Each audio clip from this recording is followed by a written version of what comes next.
Okay. So officially, good afternoon.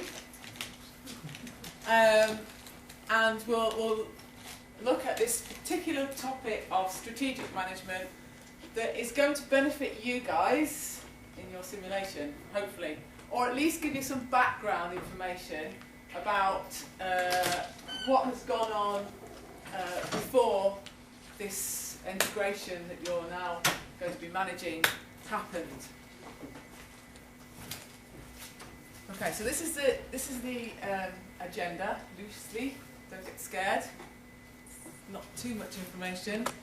There will be attached to this a lot of journals that I'll post on Blackboard for you to read, to give you some further reading, because there's some really interesting current as well as previous research that has been done.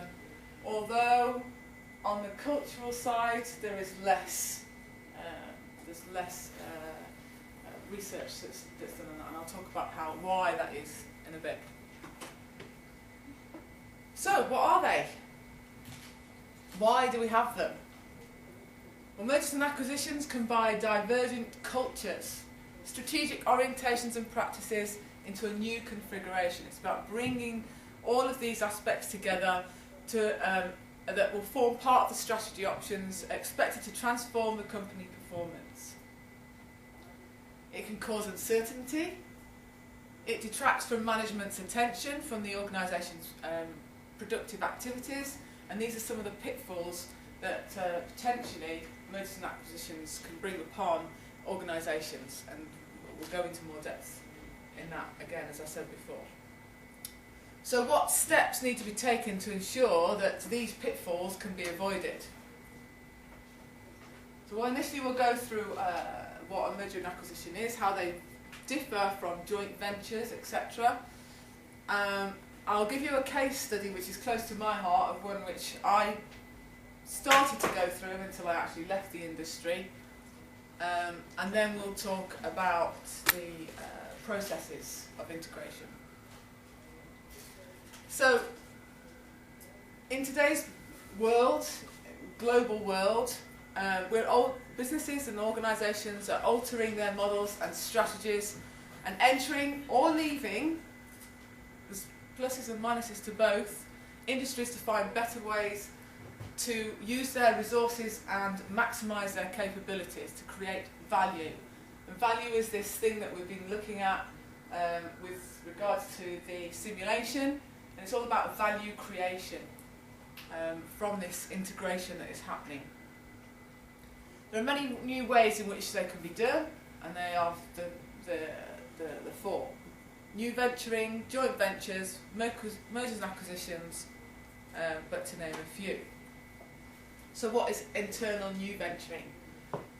So this is probably less onerous, but not any less complicated to integrate.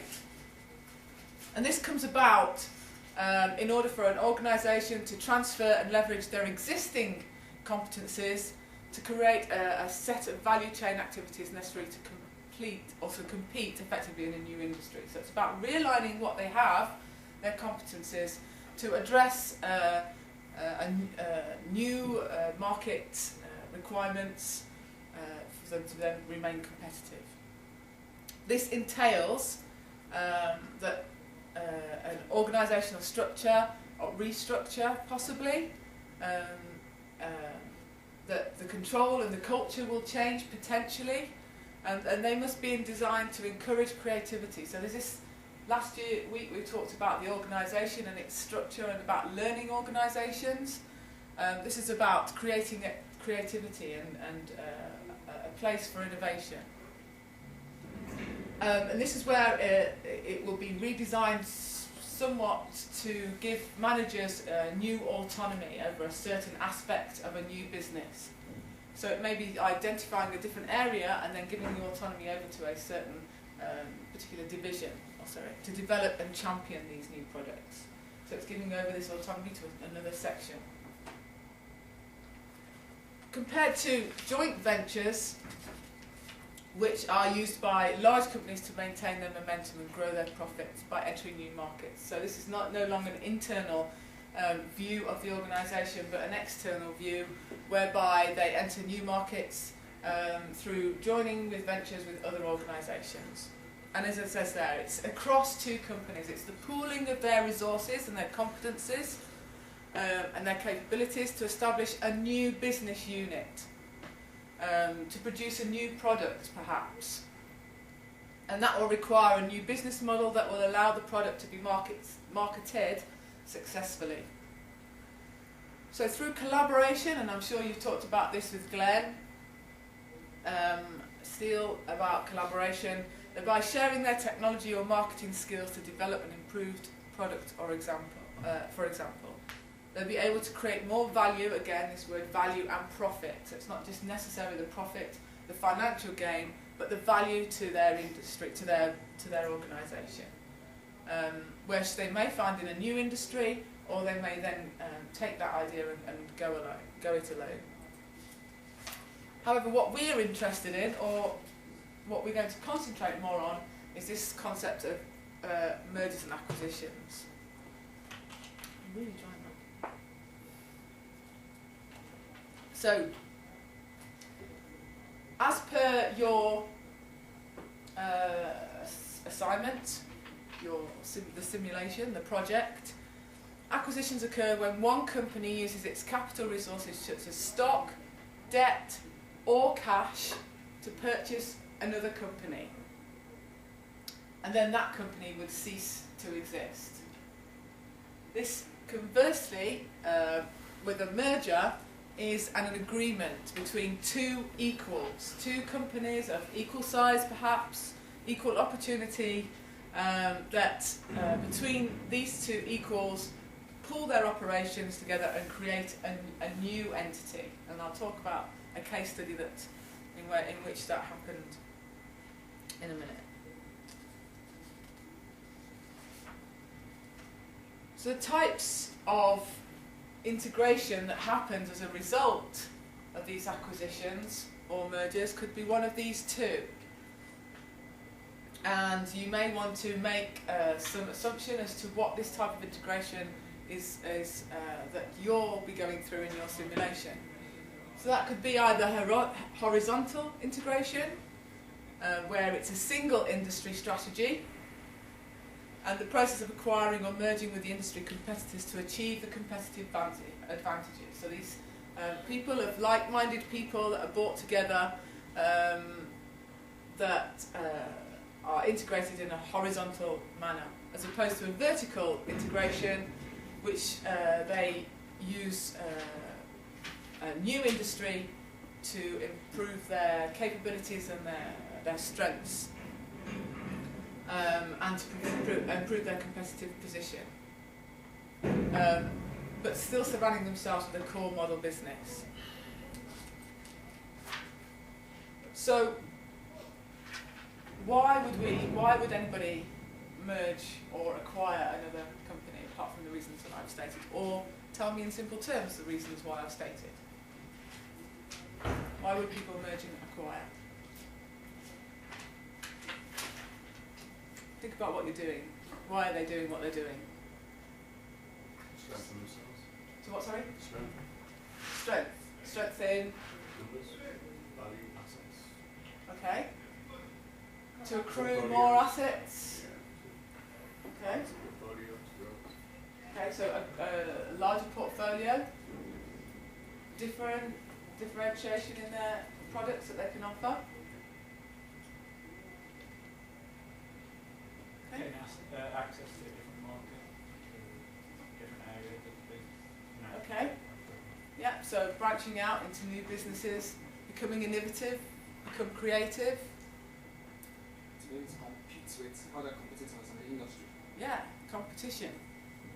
That may be that they grow with other industries to become competitive, or they buy their competitors and wipe them out. Yeah. Okay? We'll talk about that in a minute.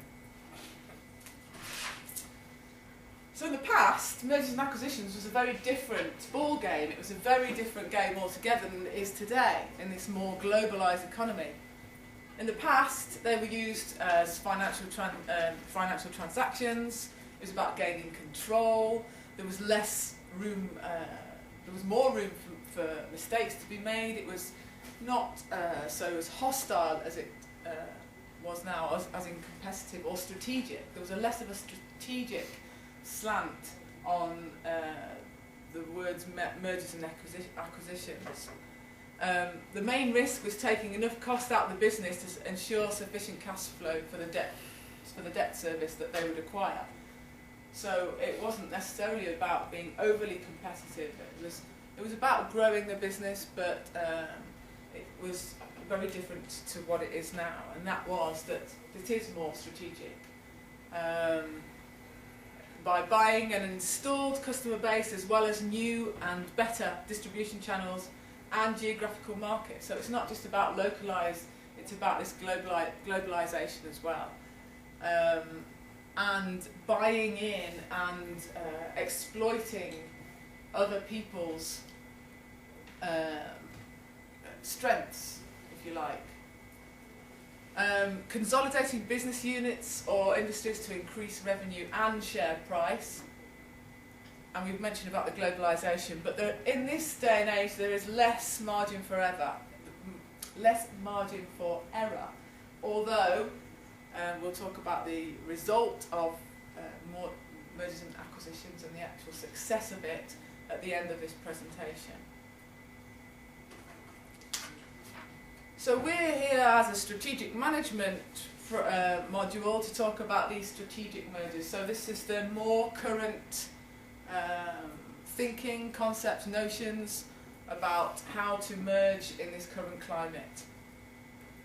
And it's this word value again, whose value depends not necessarily on the cash flow, but what it accrues from that merger and acquisition, what it can get as a result of a merger and acquisition. So what do you need? What are the requirements? Well, it's the adoption of common management and financial control systems. So this is something that you, again, in your project, are trying to ascertain. Are these things that we retain? Are these things that we replace? It's joining together of the different operations that happen in these two organisations. It's a realigning of these operations and establishing bureaucratic mechanisms to share information and personnel. So again, we've got this information, how do they share information, the processes that they do that, and the personnel that they use to operate their company, and the need to create a common culture. This elusive word of culture that we sort of addressed last week in the seminars. So this is the bit that's the case study that I can relate to, and I'm sure that you may or you will have stories of your own with regards to how, if you've experienced some merger and acquisition in a place of work that you've been in. So whilst at the end of my time in the pharmaceutical industry, I worked for a company called Schering-Plough. And whilst I was there for a number of years, there was always these rumblings about mergers and acquisitions.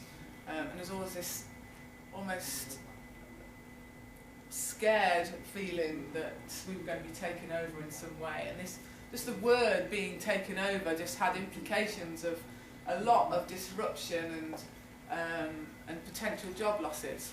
And it was something that not everybody was going to be part of. Now, it actually came into realisation, and if you look at case histories for mergers and acquisitions, you'll see that the pharmaceutical industry plays one of the biggest parts in that, as far as costs are concerned.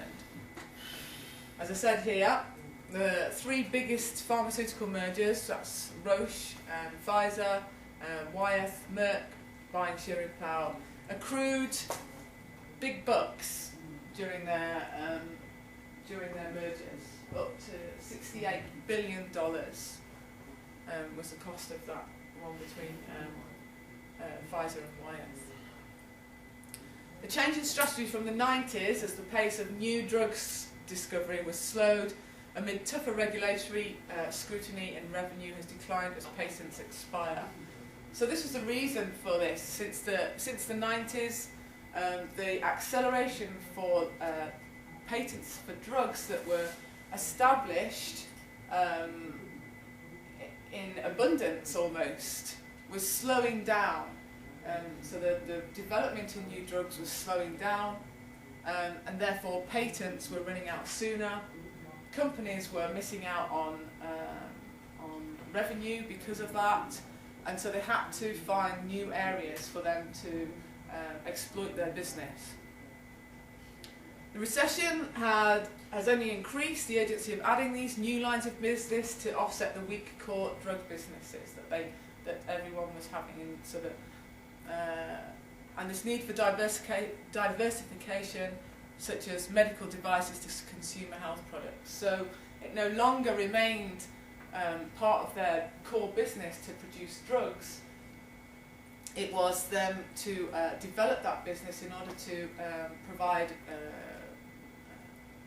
products, consumer health products, to hospitals, to surgeries, equipment, etc. So it was diversification of their current core driver. So this is where it sort of gets complicated, and it is illustrated quite well here, and it is simpler if I could just tell you. So this guy, Ernst Christian Friedrich Schering, founded, he was a German pharmacist and an industrialist who created Schering-Plough Schering Corporation in 1851. That's before it became Schering-Plough. So Schering in 1851. During World War II, the company split into Schering AG, you can see here, and Schering-Plough, because the US President, Franklin D. Roosevelt, seized the assets of all German-owned business during World War II that were operating within the country. The company was placed under a government administrationship until 1952, when it was released and its assets sold to the private sector. So that's a Schering arm of the business. When it became Schering-Plough, it came from this guy called Abe Plough, who founded Plough Incorporated in 1908. And he borrowed $125 from his father to start his business at age 16. This great entrepreneur who used to sell his drugs off the back of a horse cart, as a one-man business. And in 1971, the Schering Corporation merged with Plough. At the time of the merger, Abe Plough became the chairman, and that was the combined company. It then became Schering-Plough. So Schering AG merged with Bayer after that, after being extradited almost back to Germany, this arm of Schering that was initially established. Then merged with another German company in 2006, December 2006, called Bayer. This had nothing to do with Schering-Plough because this was a separate entity now. They were operating separately. However, Schering-Plough in 2009 then merged with Merck, which initially was Merck Schering-Plough, and then became Merck as a reverse merger. And I'll talk about reverse merger. It got very, very complicated. So, just as a bit of background about how Schering became established, Schering-Plough became established. Now, its partner Merck was a similar story, and like we were talking about before, about mergers of like-minded companies, this too was established in Germany, ironically, by Friedrich Jacob Merck, who purchased a drugstore in Darmstadt in 1668. Generations later, still trading as Merck, in 1861, Emanuel Merck took over the store. Emmanuel and his successors gradually built up this chemical pharmaceutical factory that produced raw materials to produce pharmaceutical preparations. The next generation of 1891, George Merck emigrated to the United States and set up Merck and Co. in New York. However, like Schering-Plough, the US arm of the family partnership was taken and confiscated in 1917 and re-established as an independent company because of the national wartime policy. But this happened in the First World War rather than the Second World War. So it was re-established as an independent American company. So in November 2009, Merck announced that it would merge with competitor Schering-Plough in a deal worth $41 billion. The purchase was a reverse merger in which Schering-Plough would be renamed Merck and continue as a surviving public corporation. The new company would be operated under the trade name Merck in the United States and in Canada, and MSD everywhere else. So this is where it gets complicated now. So as it stands, when they first merged, Schering-Plough was still operating as Schering-Plough and didn't take the naming rights of MSD or Merck until a bit later on. So, like we said, we had these two like-minded companies, and they had a lot in common. They both, this is the corporate view obviously, are strong science-based companies, this is fact. They both had a common mission, that was fact. They were both passionate about their drive to produce, improve health and well-being to their consumers. And they both had a long-standing commitment to putting their customers first. That's every corporate line, if you like. But what was going on behind the scenes? So this is the front line, that everything was rosy with these companies. But behind the scenes, there was a lot more to the reasons why this merged in the first place. In 2004, Schering-Plough was accused of marketing gimmicks and payoffs to doctors for prescribing company pharmaceutical products. It happens. So, well, it happened. We were accused of it. I'm not out of line by saying that that is the case. So it was a case that there was almost bribes going on to doctors for them to prescribe the drugs that they produced, therefore increasing their prescriptions, increasing their usage, increasing their revenue. Schering-Plough entered into a consent decree separate to this, which means that they violated some federal laws with regards to one of their products, and on March 2006 were fined $500 million to the US Treasury. So there's a weakness showing in Schering-Plough sooner than the merger happened in 2009. So these were all the things that were going on with another company. The cracks were starting to show within this organisation. And it's almost when a prey is injured in the outback or in the desert or anywhere in the wild, and the prey can see that and they're going to go at it until they get what they want. So this was going on in between. It wasn't necessarily this like-minded companies coming together for the benefit of their customers. There was a lot more to it than that. So the corporate line was that we're now one company.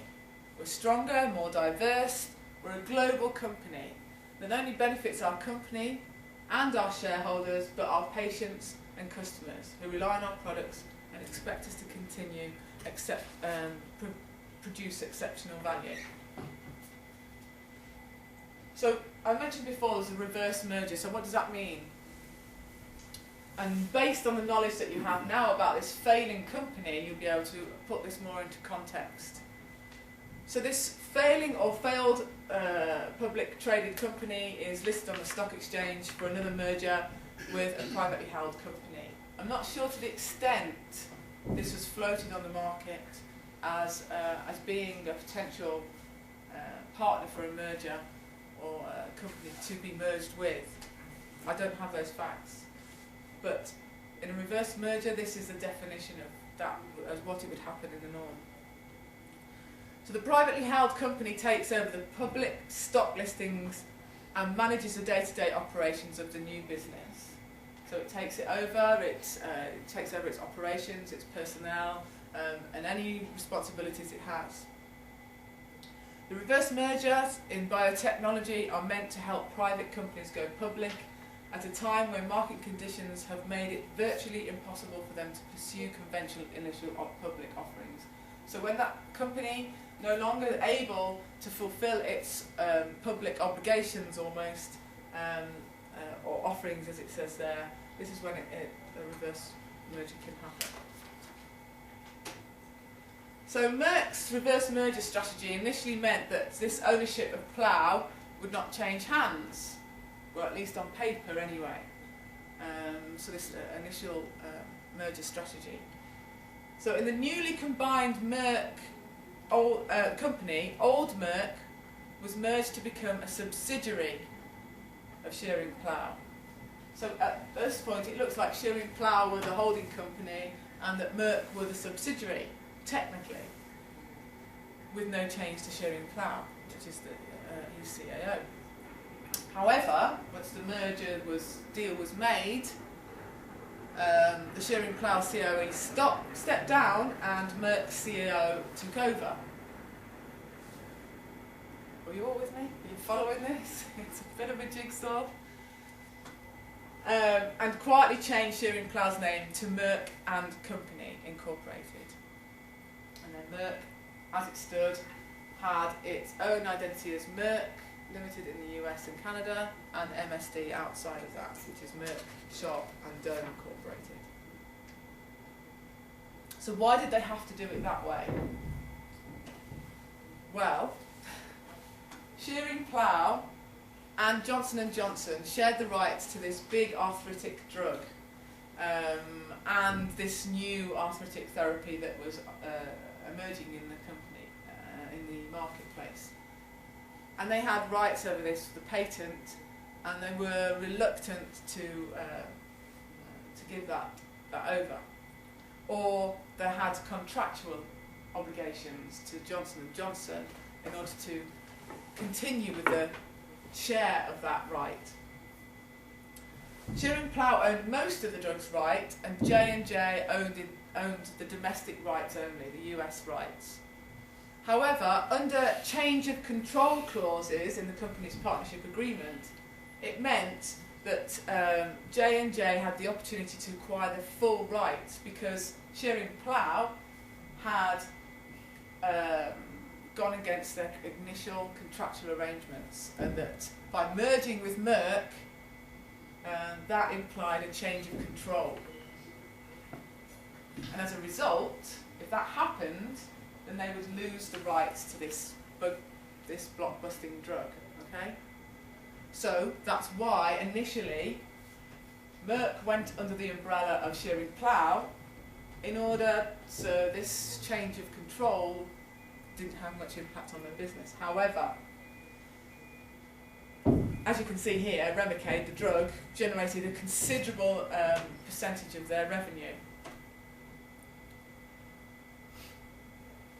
Arbitration demand filed by Johnson & Johnson against Schering-Plough in 2009. And the ruling that the agreement and plan of merger between the Merck and Schering-Plough constituted a change of control. And that would permit termination of the initial agreement, the contractual arrangement that they had. However, in April 15, 2011, MSD and J&J reached an agreement to amend the distribution rights for Remicade and this new other drug.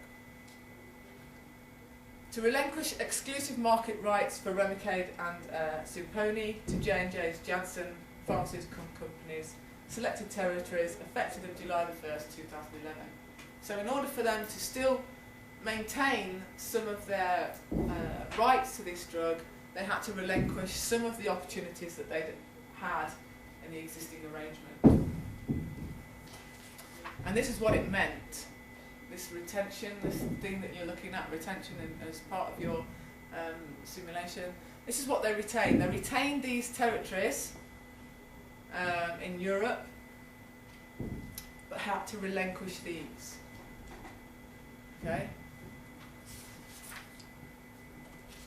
So what did this mean?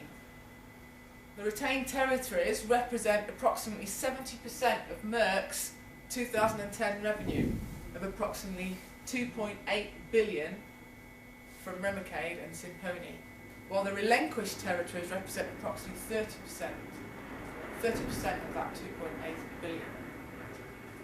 However, all profit derived from that, the distribution of those two products, in the retained territories will also be equally divided. So not only did they have to relinquish some of this, what they did retain, they had to divide with Merck, Johnson & Johnson, sorry. So, on top of that, Johnson & Johnson also received a one-time payment of 500 million in April 2011. So was it all worth it? Was this merger and acquisition, did it add value to the business? But it certainly didn't add financial value. There was a lot of implications. And this is the complexity of of what a merger and acquisition can entail. As I say, pharmaceutical industry is one of the prime drivers, or has a lot of these mergers and acquisitions that go on. There's no proof that giant mergers between large pharmaceutical companies make it more likely that the combined organisation will discover more drugs. So despite having this merger with Merck and Schering-Plough, it doesn't guarantee them necessarily that they will be able to create any more drugs, necessarily. They're pooling their resources. The chances are that they've increased their resources and their potential to do that, but that's not a guarantee.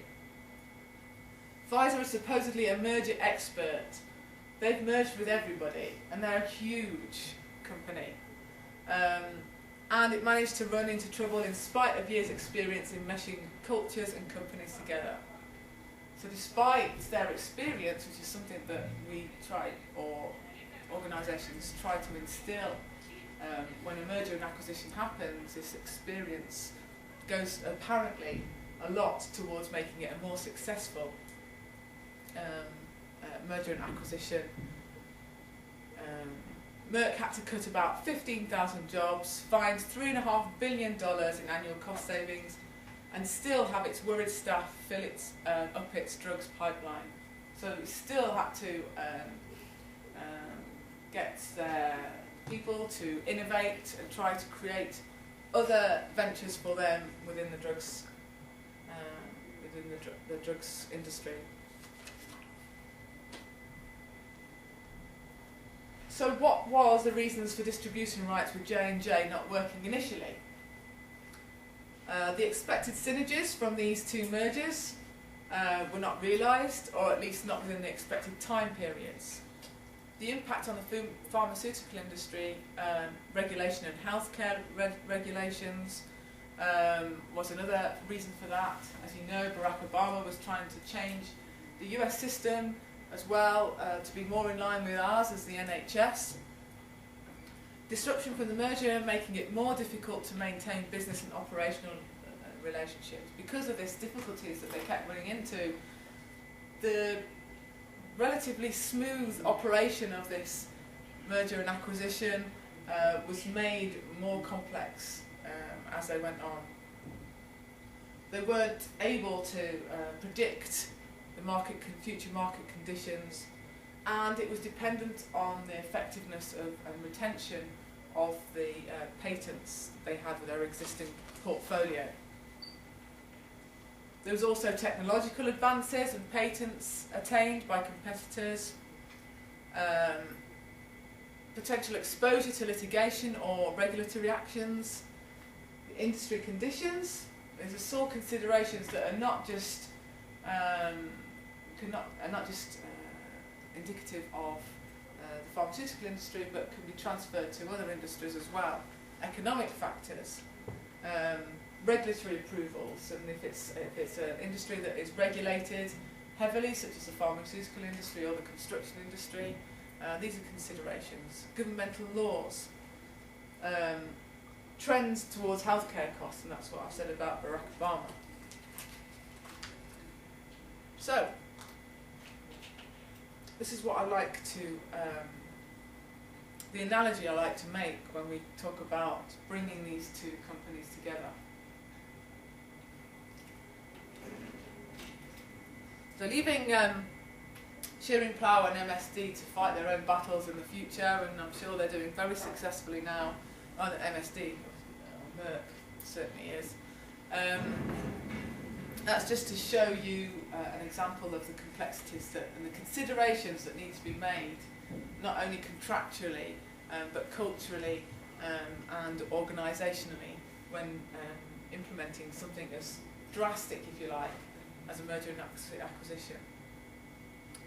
So, as it says here, setting the scene, organisations develop over time. We know that. We looked at, I'm not sure I've looked at it with you, but the life cycle of an organisation, yes I did.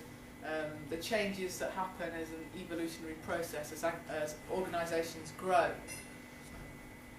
and define their own characteristics, as it says there.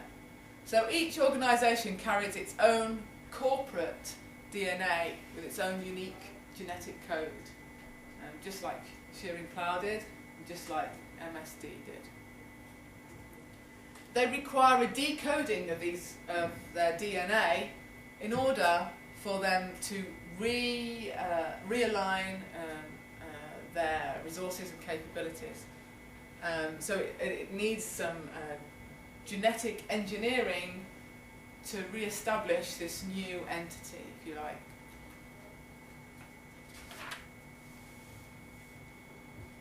So the reasons why people do this, more generically, is to increase the economies of scale and reduce the duplication of the resources that they have. They do it for product bundling and cross-selling, a bit like Schering-Plough. They were bundling together the markets that they were in, respiratory, and also acquiring other arthritic companies,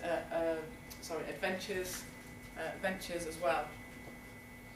Replicating the business model in new market segments within its industry to create profitability, so replicating what it already has across seas, nationally, internationally.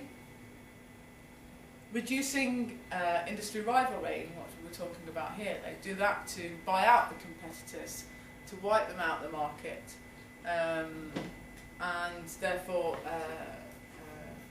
making a less competitive environment for them to work. Increases their bargaining power. Again, I think we mentioned this, that the reason that we merge and acquire other organisations is to increase our bargaining power.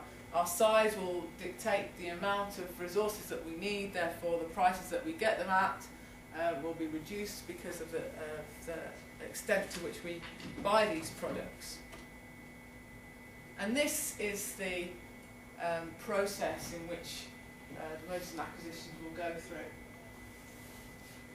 As with any strategy, we formulate this strategy, an integration process. This is what we have, this is the idea that we're going to do it. Locate and investigate, so we talk about how we're going to do it, assess it, plan it, forecast, do the deal, negotiate. Then this is where you guys are coming in with your part of the process. This is where the integration, the post-deal, realising the value, integrating systems and people and culture in order to realise what it was that the initial strategy set out to do. But it doesn't just stop there about the integration. How do we maintain that? And it's about motivating systems as well as the people in going forward, sustaining that momentum, if you like, that was started in the initial stages. lot of information here. But if you look at, for example, the integration side, we'll just focus on that because that is something that you'll be doing in your assignments. The key activities here are very familiar to you now because I know that you've been scrutinising your information and that you will identify that these are probably the 4 things that we'll be looking at the integration of: the organisations, the processes that they have, the bureaucracy that they have, the processes, the people, the staff, and the systems. Okay, so what we're giving you here is an actual integration of organisations. This is what actually happens. And these are some of the issues and risks that you will come across and that you will need to investigate in order to try and mitigate these risks and start thinking about possible solutions to any of these risks that may come across. The speed, the time it takes from this integration to a realisation, the costs, the revenues, results, disruption, the perceptions of people, and this bit here, the perceptions of stakeholders, public, the customers, etc. These are ones that you'll be having to manage through this process as part of this simulation. But I'll leave this for you. Obviously it will be on Blackboard, but you can look at the whole extent of this process.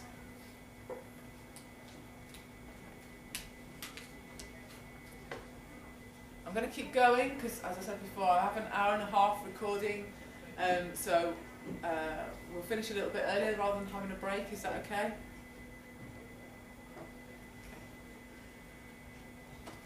Okay, so contractually and legally, there are certain elements of mergers and acquisitions that have to be undertaken. And I know that you've done business and law before, and you probably now have great experience about the processes of mergers and acquisitions. But due diligence is one of the contractual obligations that is required on a financial side of each organisation to undertake as part of the investigation process in order to make this a viable strategy, if you like.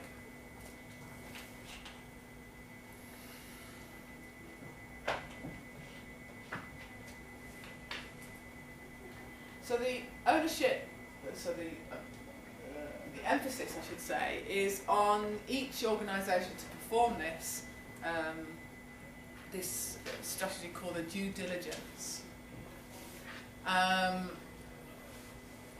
it's the independent investigation of a company, its management team, and its prospects for success. If you were going to buy something that is going to be of any worth, you'd be stupid not to investigate the potential value that it's going to create for you in the future. To the extent that you do that is very much down to each individual organisation. Depends how much money you throw at this up front in order for these investigative processes to be carried out, could very much depend upon the success that this merger and acquisition has. The aspects of the company that looked at are the financial structure, of course they do, and its performance. What does it have in its product portfolio? Is it a match against what they currently have? Is it something that is going to benefit something that we have? Will it enhance what we produce as an organisation? Its customer base, geographically, as well as demographically. Does that make a fit? Is it a match against what is currently what we have, and does it match our strategy? Marketing, sales, and distribution structure. Again, does this match against the current, or will this enhance what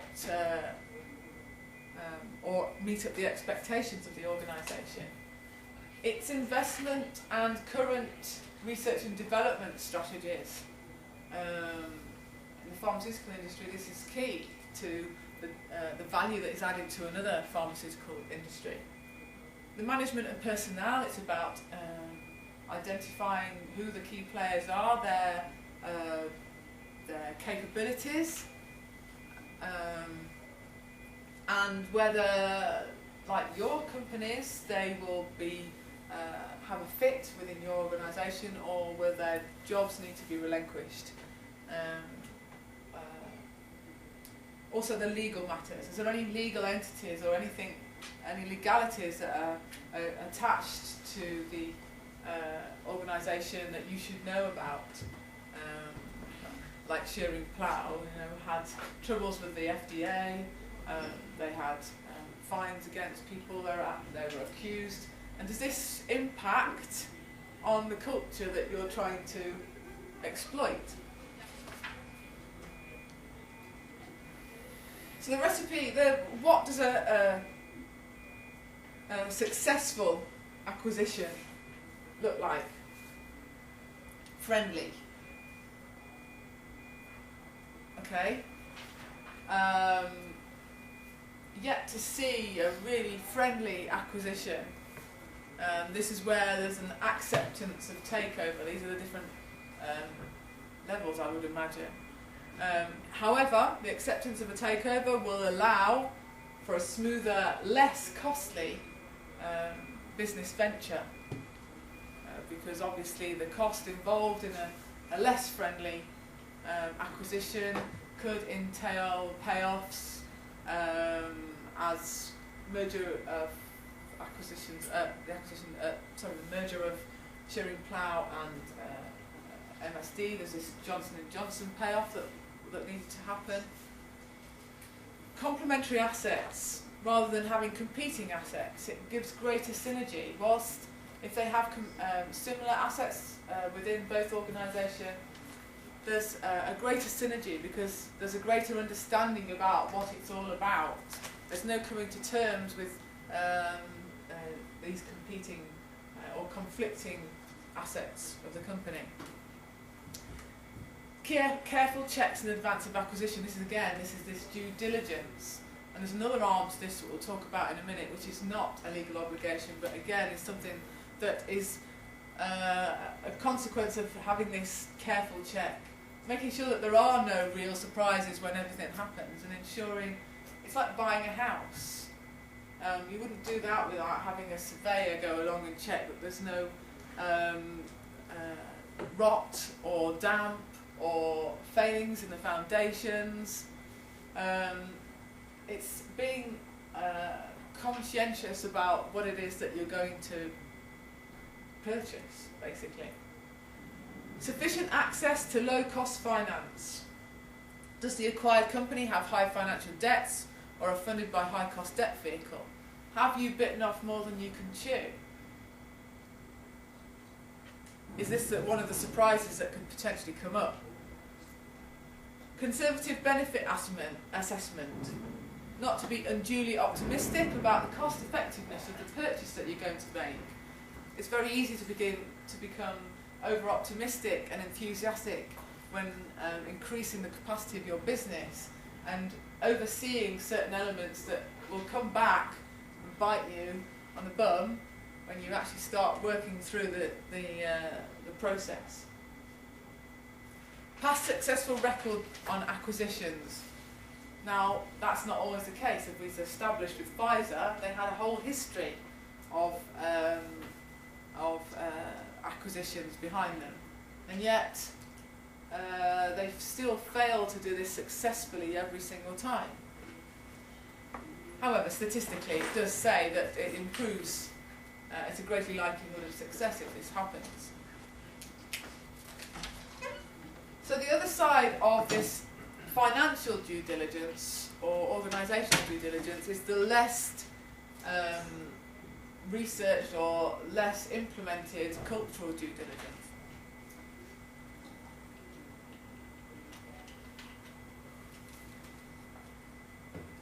And probably more importantly, this is a process for managing the cultural issues of the organisations. After all, we've established before that the organisations aren't just the buildings that we live in, It's the people, and people come with baggage, and it's the culture that is created within these small communities of personnel that make up the organisation as to who they are and how they work. So it says here is a process for managing the cultural issues of an organisation, and is not mandatory in law. It looks at the organisational culture, the industry culture, the national regional culture, the leadership style, corporate values and knowledge behaviour. And is something that is done, as it says here, almost on every single level, to try and realign people's expectations. By doing this, you can manage them. You can manage people's expectations, not just the workers, but their stakeholders. People you're going to enter into this industry, you need to be able to communicate efficiently to these type of people. You need to know how to do that. So do cultural differences matter in mergers and acquisitions? Well, yes, of course they do. Either negatively or positively. As it says there, there's a substantive body of theory into the actual mergers and acquisitions itself that suggests that culture differences can create major obstacles to achieving integration benefits. And that's the same with Pfizer. They failed to realise these cultural benefits, and that's why their failings happened on more than one occasion. However, as I said before, conversely, the opposite could happen, that these different cultures coming together can create this innovative sort of environment, this learning culture. But again, that needs to be managed.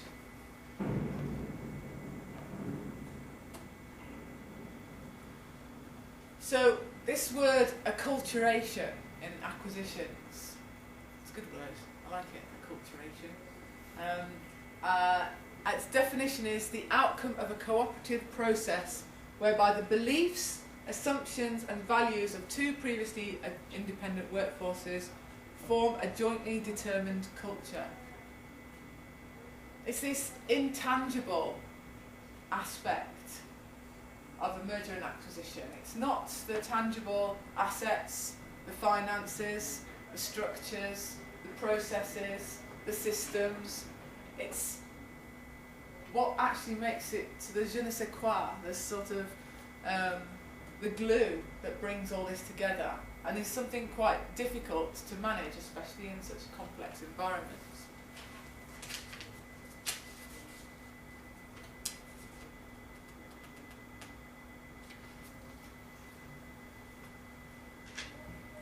I should have made these bold, but so there's 4 modes to this acculturation. That's integration, assimilation, separation, and deculturation. So there's integration, which is what you guys are all talking all about, perhaps. A process characterised by structural assimilation of two cultures, which preserves the culture and identities of both the acquirer and the acquired. So it's having this, still maintaining the identities of both of the organisations that are to be acquired. The assimilation, a unilateral process in which the acquired organisation willingly relinquishes its culture and identity by adapting to the culture of the acquirer. Remember this bonga, this 5 cards that we played last week? About the cultures that was established on each table as we played the games, and it was the people who remained on that table that retained this culture and tried to impose it upon the others, and which some of them, in some instances, relinquished their culture in order to fit in with what was already there. This separation, minimal cultural exchange between an acquirer and an acquired, well, they both remain completely separated.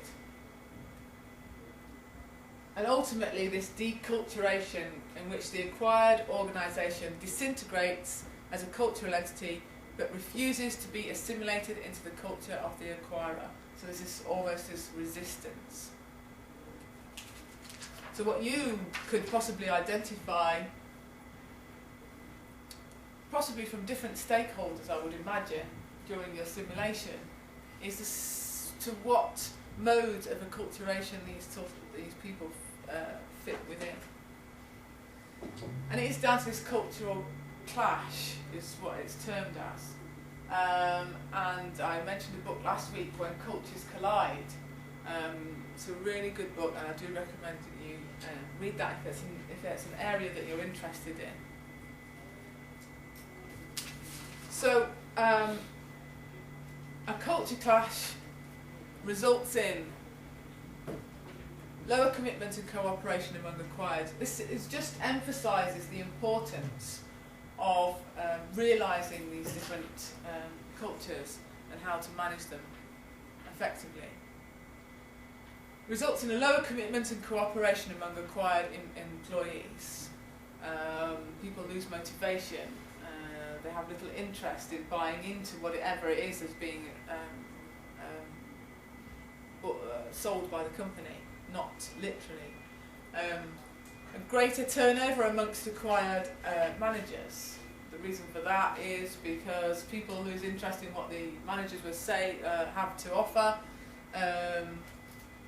and they don't retain enough authority, and therefore there's a greater turnover of these managers.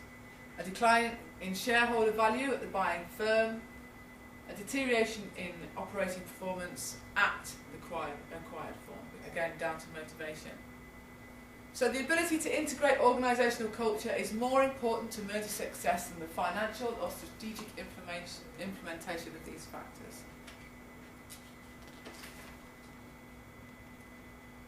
That isn't supposed to be there, but how to overcome the culture clash.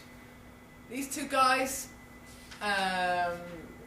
did some research over 50 cases which consisted of 23 US domestic mergers and acquisitions, 15 Swedish domestic mergers and acquisitions, and 12 Swedish cross-national cases. So it was quite an extensive research that these guys looked at in order to come up with this. It's not a strategy.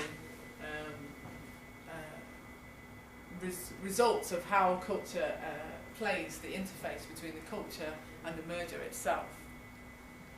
So they suggest that only one thing matters during a merger and acquisition, that is to involve affected employees in such socialisation activities as introduction programmes, training, cross visits, joining retreats, celebrations. You getting the idea? This collaboration, this integration of people and purposes, and beliefs and attitudes, bringing together these people to create a joint organisational culture on their own volition. So on their own grounds, rather than forcing upon them a particular culture, it's about establishing it. Remember they were talking about how an organisation evolves? Well, it evolves because of the culture that is maintained within that organisation. So as long as they are allowed autonomy, so they're still allowed to have the autonomy to make the decisions, and none of this has been taken away from them. So they're almost allowing this culture to develop, although it's managed effectively, so that it becomes effective.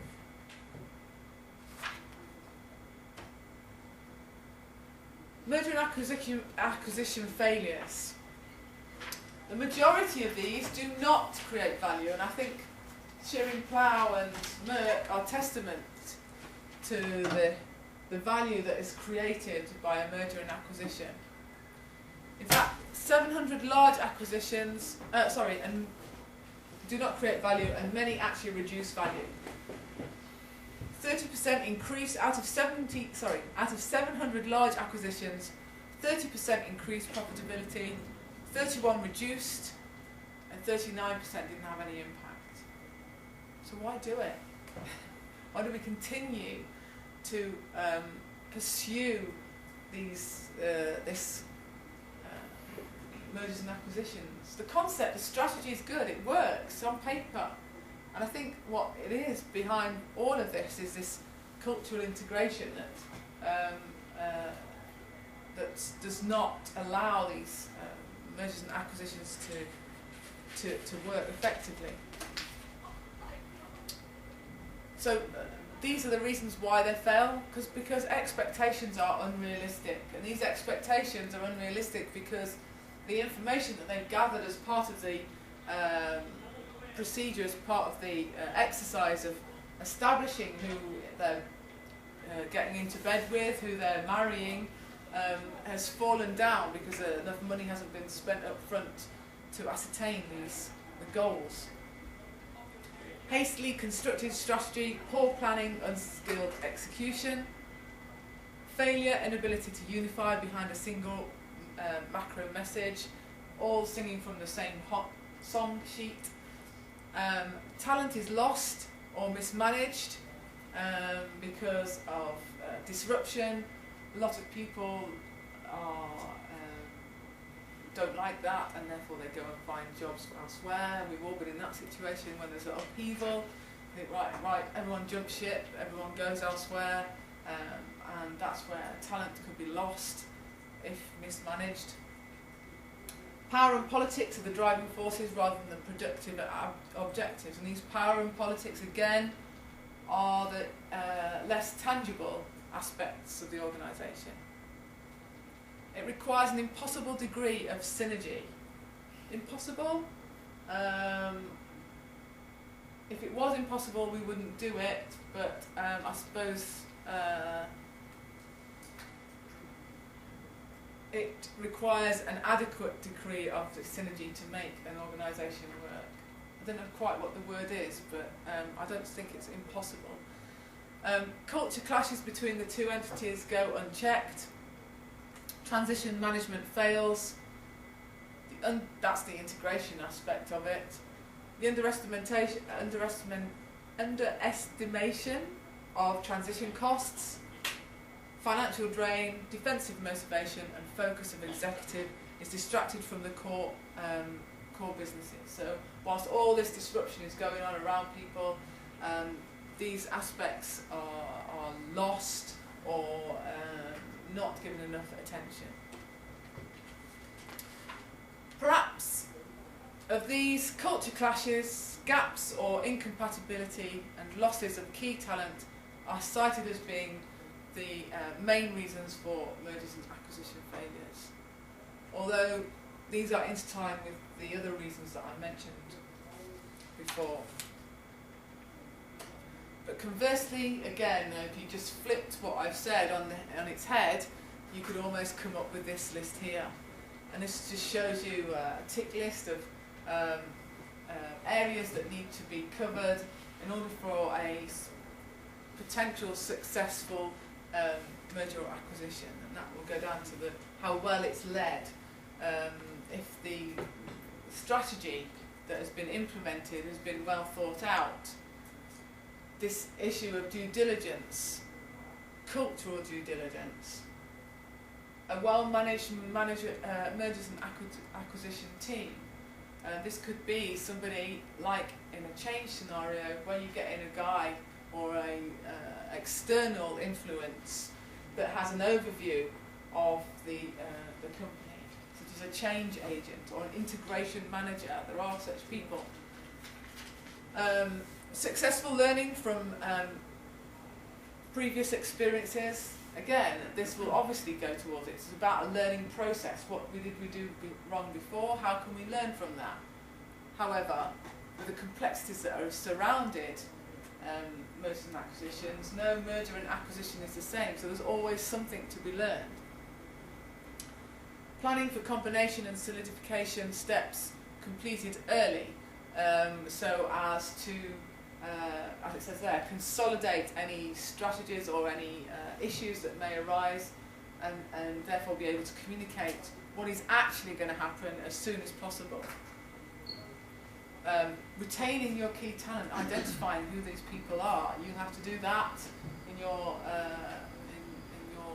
simulation, to identify them, the who and what are going to be retained. And extensive and timely communications to all stakeholders. Key. This is it's the same with any change project. And this is what it is. It's change on a big scale. And it's about communicating and how you communicate that change effectively. So, that's part one of the harder aspects, really, of mergers and acquisitions. I will start with part two for the next 15 minutes. We'll just run through that again. Through that, get on with it, and then we can go a little earlier.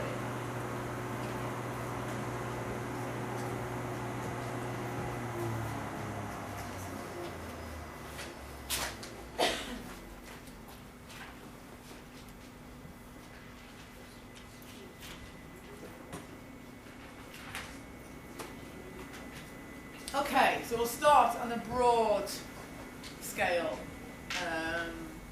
What is culture? The way things are done. The way things are done. Good?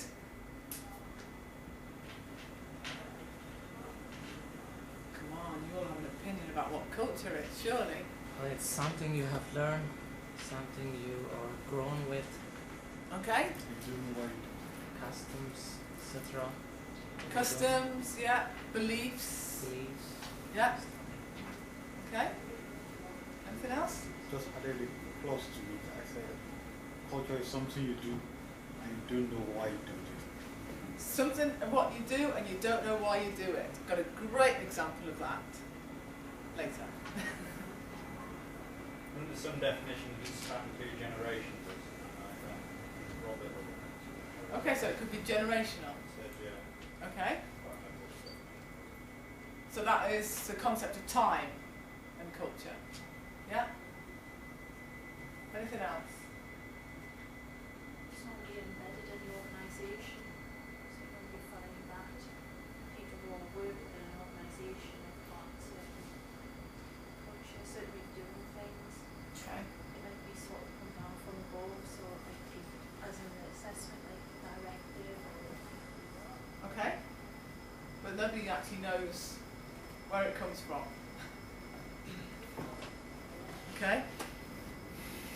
Get this, this is the news. This is strategic management. It should be cultural management because it eats strategy for breakfast. Apparently. This is a phrase that was coined by a guy called Peter Drucker. I think there may even be a book called this, but this is a well-coined phrase, and I think it sort of sums up what we've been talking about in the past about change as well, in that regardless of how much you plan, what strategy you have, if you don't get the right culture, if you don't get the right environment in which for this strategy to grow and develop and realise, it's not going to work. So this is a reason for me talking about this. Have you done culture with anybody else? No? Yes? No? Yeah. we kind of touched on it Starting With Alan and Robert. Okay. Okay. So I may not tell you something new, but I might. I hopefully will. And hopefully it's got a different context because of what we're talking about. We will talk about it generically, initially, and then we'll look about how it will impact any strategy or a strategy that's been implemented. So, what is organisational culture? Again, it's like we said, it's this implicit, intrinsic, informal consciousness of the organisation. It is a conscious thing, albeit subconscious in the people that are actually carrying it out. It guides the behaviours and it shapes itself in our behaviours. It's exactly that. It's the way things are done around here. It's what is typical. It's the habits. It's the attitudes. It's the accepted and expected pattern of behaviour.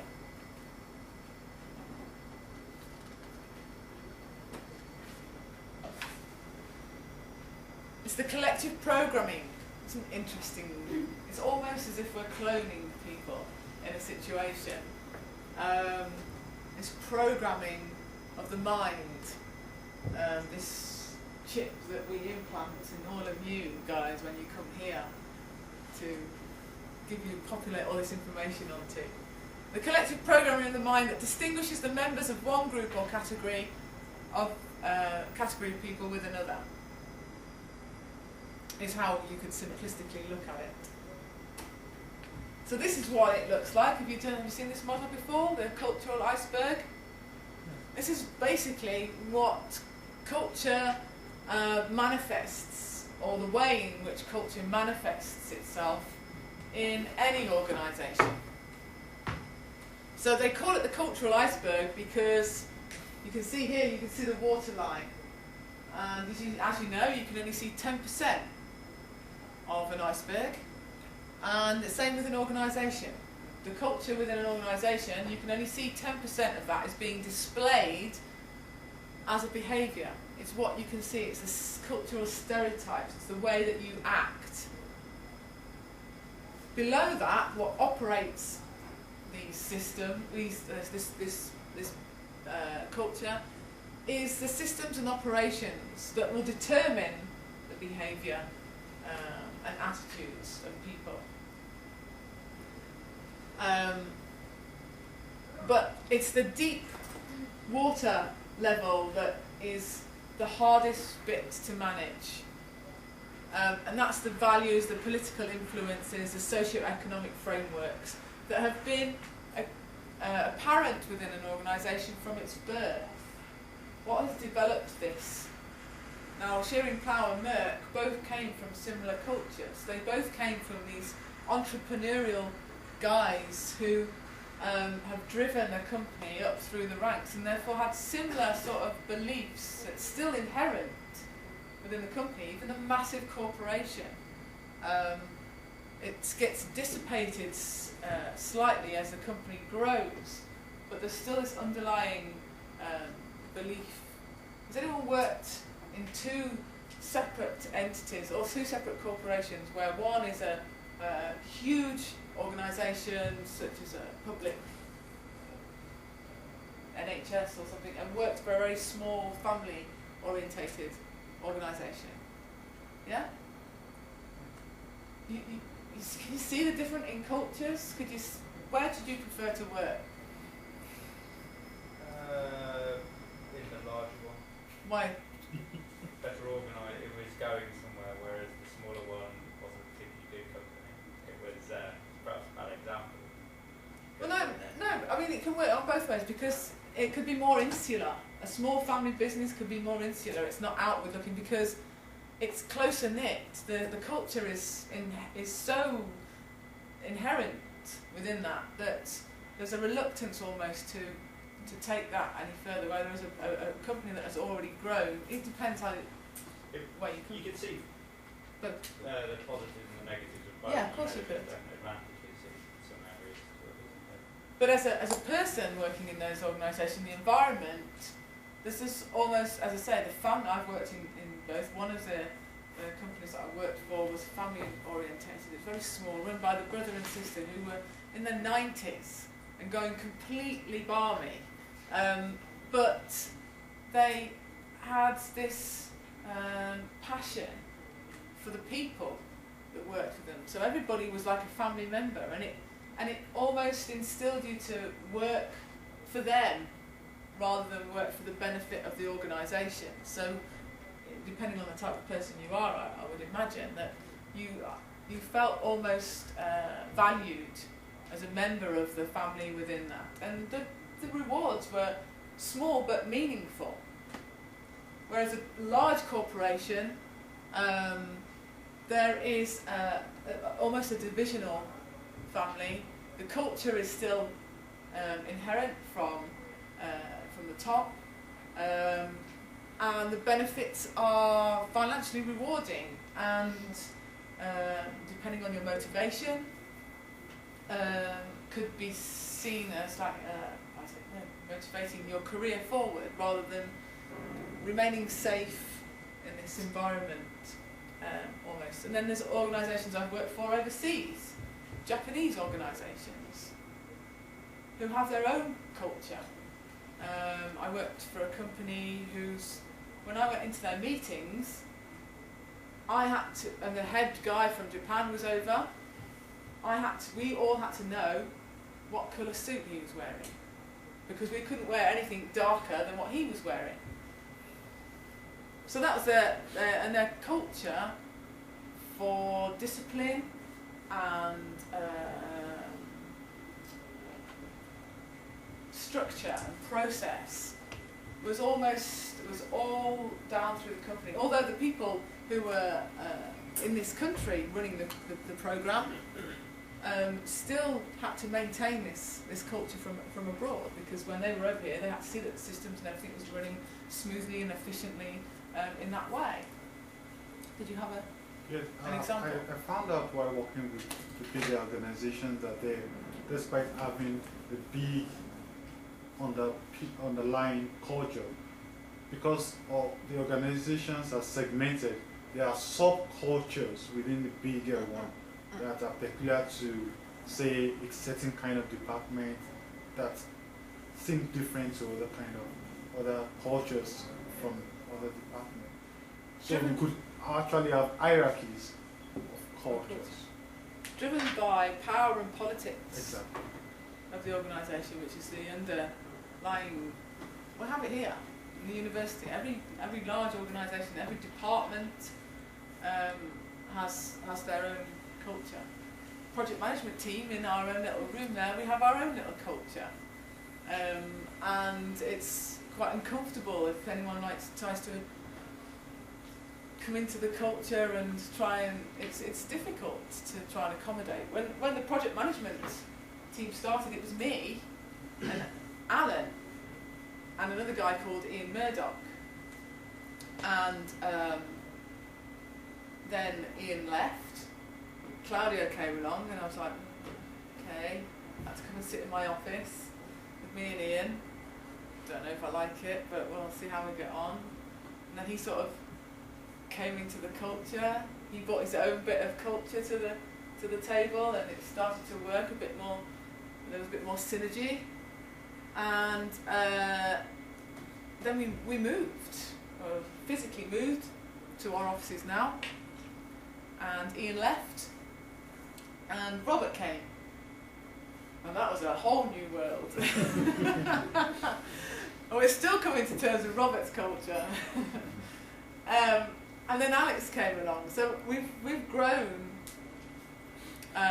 in our world, but we all bring something, and we all have an understanding about how each other works. And it's interesting that the culture has developed.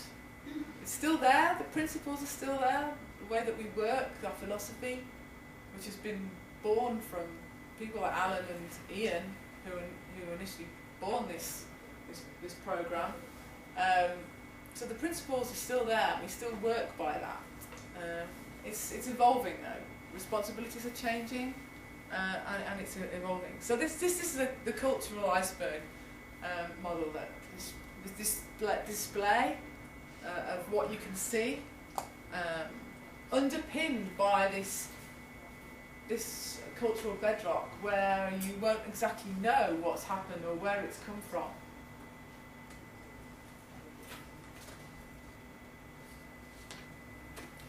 So this is it. It's below the water line.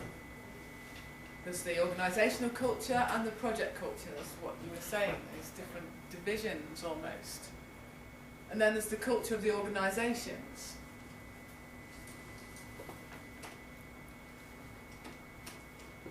And these will be influenced by the type of industry, the geographical context, and the type of leadership style used. Again, over time, leaders will change. They will bring their own culture to it. But there will always be this inherent rules, if you like, by which they live. An example of this is it was an experiment in a laboratory, and they put 5 monkeys in a cage. They put a ladder in the cage, and they hung a banana at the top. Every time one of the monkeys tried to get the banana, the guys from outside in the lab would spray cold water, blast them. All the monkeys below the ladder, not trying to get the banana, was blasted with cold water. So what happened was, every time that somebody wanted to go for the banana, the other monkeys would pull them back. No, don't do that, because we're going to get soaked here.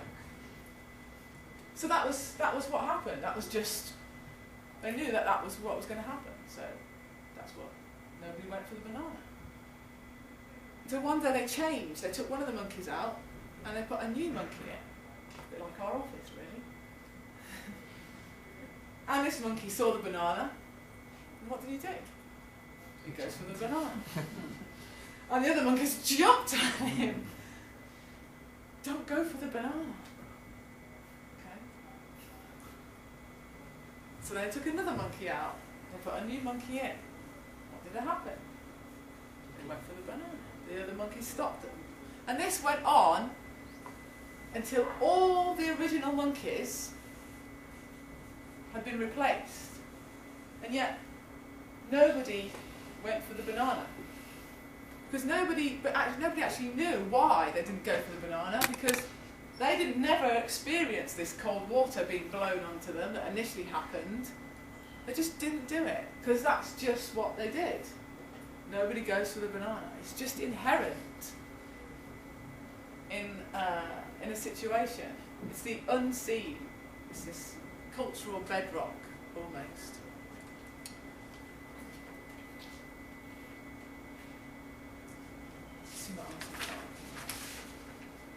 Okay, I'll just continue with this little bit until, and then we'll call it a day. We'll do the rest of the cultural aspect next week, if this mystery guest doesn't turn up. Okay, so influences that shape the cultural bedrock of the construction industry. And we'll take that as an example. I've already done my pharmaceutical side. I'll draw on my construction experience now. It's very result orientated.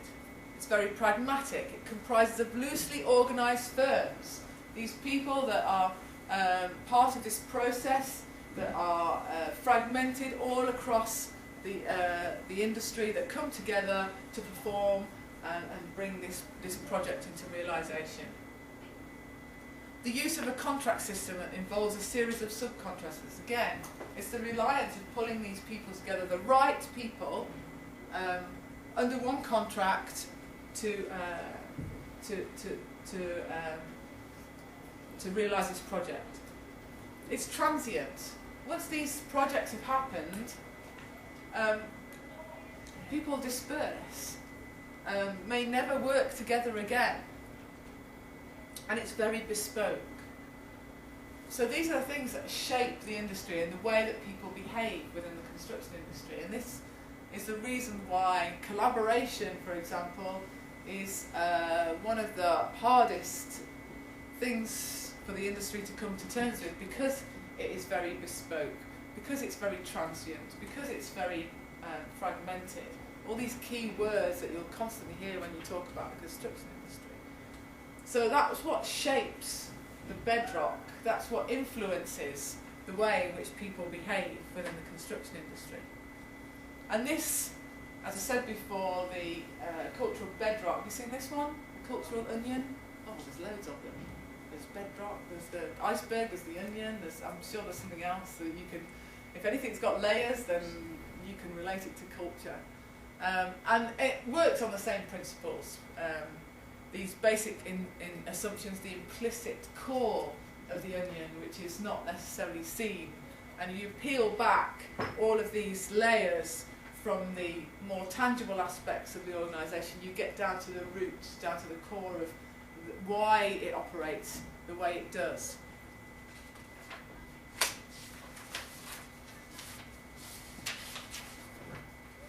And I think that's where I'll stop, because then we'll talk about the characteristics of an organisational culture, and how that will impact on mergers and acquisitions, and we'll talk about how to manage those subdivisions of culture, and perhaps also put this into context with the 5-card tricks that we played last week, just to give it some context in reality of what you've actually experienced, and that what I'm telling you isn't just rubbish, theoretical spouting of all this garb.